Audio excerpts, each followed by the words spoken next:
Hello, and welcome to Nanome. Today we're going to go over some electrostatic potential maps.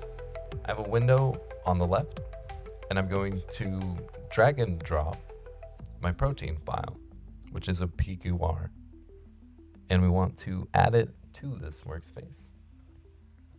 We have a nice load indicator on the bottom right. So now we can go to entries, add some representations, and here we go. I can right click and then move my mouse to the right. And this is our PQR file. We don't have anything shown right now. We want to load a surface. So let's put a surface on there. Surface will generate here in a second. And while that's doing that, we can load our PQR in. Well, surface came too fast, so oh my god, don't say that.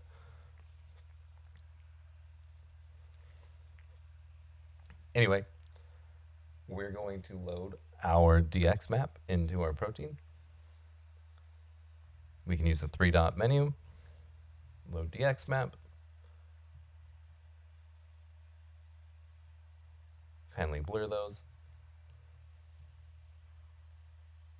All right, we have a loading indicator, bottom right. When that gets to 100%, we will be able to color our protein by the electrostatic potentials. We will color the surface of the protein by the electrostatic potentials. This has been loaded now. We saw a little update there as well too. So if I go in, the representations, I can go to our color palette, and I can go to electrostatic, and I can click apply. And now we have a nice surface with our electrostatic potentials mapped to the protein surface. There were no waters in this file when we generated this map,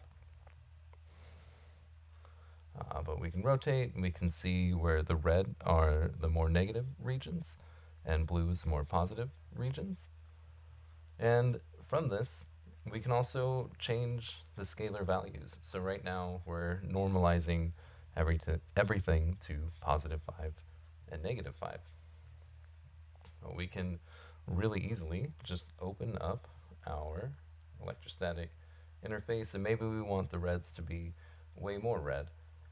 We would need to make normalize down to a lower number. Same thing for our maximum. So this will make the blues bluer and the reds redder. So now that we can close our window, you can see now the colors are more intense. So positive regions are going to be more intensely blue and negative regions more intensely red.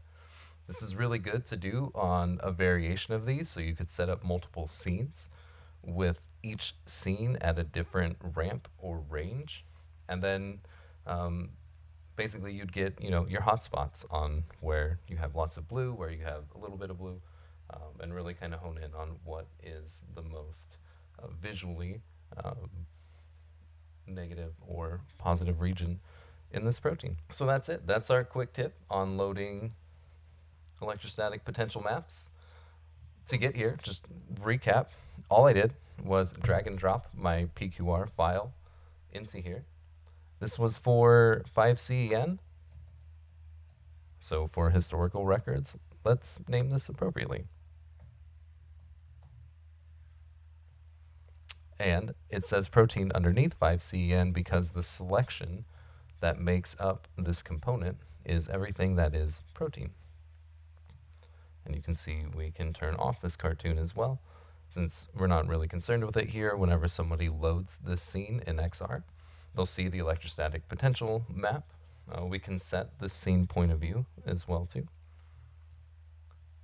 But yeah, to recap how we got here, I took my PQR file and dragged it and dropped it into this window. It loaded that PQR file. I then clicked on these 3-dot buttons. I loaded my DX map. And that's all that I had to do. From there, I could play with the ramp or the values by opening up the component and going to the color palette, clicking electrostatic, and I have my ramp values. All right, cool. Nice and easy. Thanks for hanging out for another Nanome quick tip.